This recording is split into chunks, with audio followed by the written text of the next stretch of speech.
hey, the price of gold keeps going up. And now it's at an all-time record high. It just blew through 3,000. Are you worried about that, Chair Powell?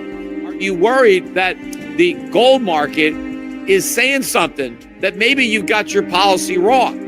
There is arbitrage around the globe, but not as significant as it was a few weeks ago, because it's becoming too difficult to get it there. So I think that arbitrage, which would necessitate some form of expediency in getting the metal sent this way, when you're talking 8 weeks delay, now that these contracts are being stopped, I think that this is something that is going to start to perhaps put great strain on the physical market, perhaps could put a run on the LBMA.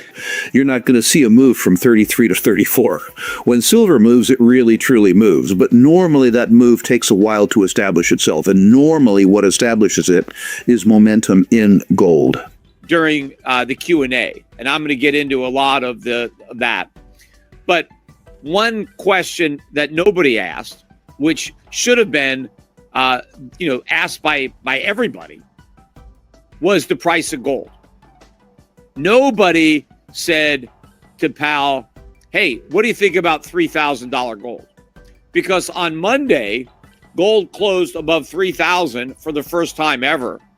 It closed above 3,000 again on Tuesday. And again today, it hit another record high. It closed at 3,048. And it's up again the evening, another $5. So as I'm recording this podcast live on Wednesday evening here in New York, or I'm not in New York, but New York time, gold is trading in the spot market at $3,053.30, up $5. Nobody brought this up because gold is flashing a warning that the Fed is too loose. In the Q&A, one of the reporters brought up Alan Greenspan's old definition of price stability, where Greenspan said, well, price stability is where businesses and workers don't even bother to calculate price changes into their plans because prices are going up so slowly that nobody really cares, right? So it's like indifferent in decision making. And he asked Jerome Powell if he would, ascribe to that definition and if he believes that we have price stability. And he did say, yes, I like that definition, but he really didn't answer as to whether or not he thought we had price stability, kind of dodged that. But the point I'm making in bringing it up is that Alan Greenspan also talked about the importance of gold in setting monetary policy. Alan Greenspan said that even though we're not officially on a gold standard, he said that he used the gold price as a reference, as a signal to let him know whether monetary policy was too tight or too easy. What Greenspan said was that if gold gets up to $400 an ounce, that means that he's too loose. If it goes below 300, that means he's too tight. So obviously, at the time that Greenspan made the statement, gold was probably around $350 an ounce. And he kind of looked at, if it was going above 400, I'm too loose. Maybe we got to tighten policy. But if the price of gold drops below 300, maybe we're too tight, right? We got to ease up. Well, of course, gold's 3,000 now, right? So that shows you how much things have changed. I looked again at the chart going back to the beginning of this century. The S&P is actually down 60% if you price it in gold. I mean, that is an enormous bear market. And it really shows you that the entirety of the gain in the stock market is due to inflation. It's due to the destruction of the value of money, not a real increase in the value of the companies that are represented by the S&P 500, but that we are, measuring their value in rapidly depreciating currency. And it's not just the dollar relative to the euro or the yen or the pound, because all those currencies have gone down. And so it's a global inflation. It's not just an inflation in the United States. But Greenspan acknowledged that gold was an important market signal. And he even said, we're not officially on a gold standard, but it's kind of like we are because I'm using gold, right? So if gold goes up, I'm going to tighten, right? And so it's kind of like a gold standard, but it's not a gold standard. Well, what about now? What is $3,000 gold saying about Fed monetary policy? Well, apparently nobody cares. Nobody even wants to ask these questions. Not one reporter in that room. There was a reporter who asked Powell about the stock market and its decline, and if the decline in the stock market concerned him at all. Are you concerned about that?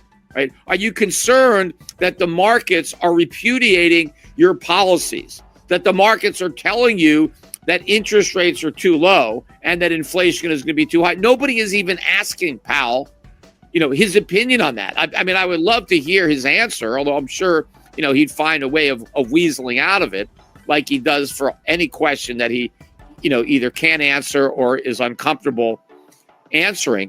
But that is the reality.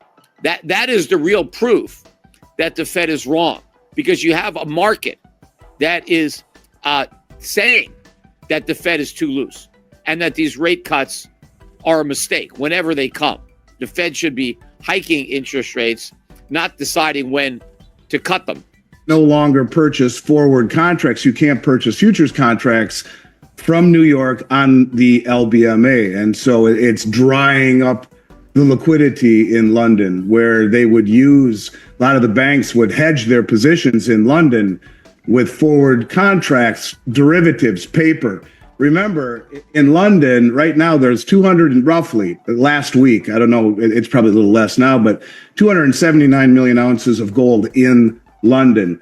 Only 36 of that is available for delivery. The rest belongs to ETFs in the Bank of England. And that's standing behind 380 million ounces in outstanding spot contracts, 11 times nearly the number of contracts issued versus the amount of gold issued. And in silver, it's very similar. Roughly 270 million ounces of silver is all that's available of the 800 million. Now it's under 800 million, like 770, 780, because we saw 85 to 90 million ounces. That's what COMEX is on track for, to be delivered for March, of silver come into COMEX, almost all of it coming from the LBMA. And so all of, and when you talk about 290 million ounces and there's available, yet they're trading 2.9 billion ounces of silver, again, at 10 times the number of contracts standing behind the, or the metal standing behind those contracts, 10 times the number of contracts. To me, what it really speaks of is the lack of trust in the LBMA system, that no one trusts that they'll be able to deliver anymore. And they're trying to tell us that it's a logistics thing. It's a lack of trucks and a lack of manpower.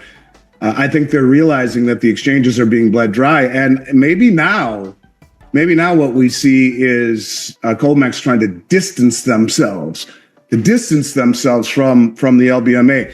In the last 3 months, 128.5 million ounces of silver have been withdrawn from London. And so you're talking almost 50% of the float gone in the last 3 months in silver. So between the amount of silver and gold delivered, not to mention all of the others that are standing for delivery, but they're being told it's 8 weeks.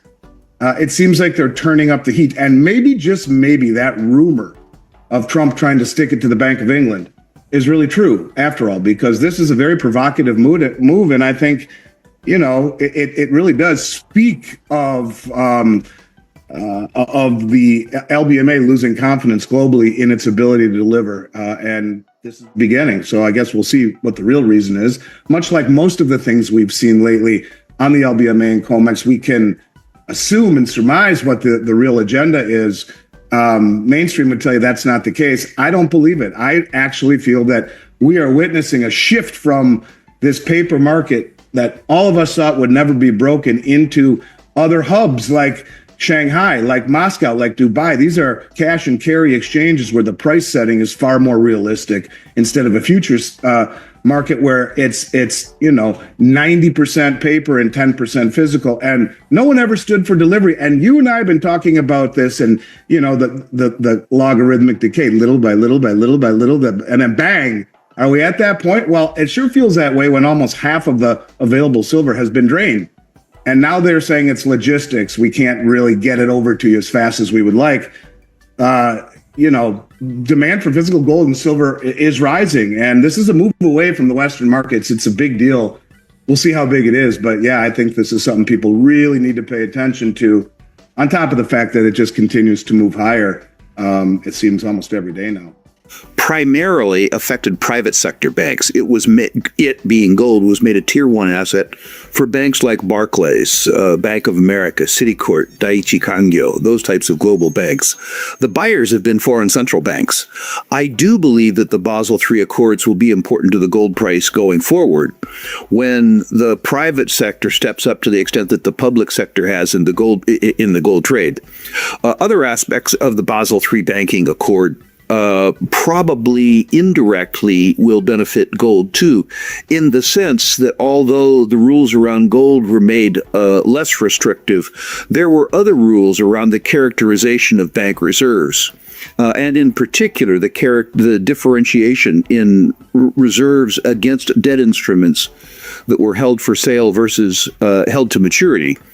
Accords that allow banks to extend and pretend around time losses in their portfolios that I think will destabilize the economy a bit, particularly in crisis, and as a consequence, likely, unfortunately, in this case, help gold.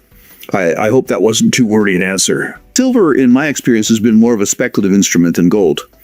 And silver tends to outperform gold towards the middle or the end of a precious metals bull market. In my experience, precious metals bull markets are led by gold because the first buyer is the fear buyer. Precious metals oscillates between greed and fear, with the fear buyer kicking off the move, and then the momentum established by the fear buyer bringing the greed buyer in. Silver, because I suspect of its lower unit cost, when the generalist money comes down into the precious metals space, that money eventually causes silver to outperform gold. And by the way, when the silver bull market starts, you're not going to need Rick Rule to tell you it's here. You're not going to see a move from 33 to 34. When silver moves, it really, truly moves. But normally that move takes a while to establish itself. And normally what establishes it is momentum in gold. People, I mean largely institutional investors, are expressing skepticism around the precious metals bull market. And the easiest way for them to express that dissatisfaction is on the New York Stock Exchange. The best vehicle for expressing either your support or your lack of support for silver on a leverage basis in equities markets is the New York Stock Exchange, and hence PSLV. PSLV is experiencing a war between those who buy the precious metals narrative and those who don't, much to my amusement. You know, there's a lot of people who are against shorts, primarily long. I love a big short position against something I'm in favor of. That's a position that has to be bought. And it's up to reality whether that position needs to be bought higher or lower. Earlier in my career, when I was more overtly a stock promoter, there was nothing in the world I liked more than a good short position. In some investments, by the way, silver related, often Pan American Silver and the Silver Standard in particular, we delivered quasi-religious experiences to the short community. And I suspect that if people end up being too short PSLV, that they could experience just exactly that kind of religious experience. There's nothing in the world worse than being caught on the wrong side of a short trap.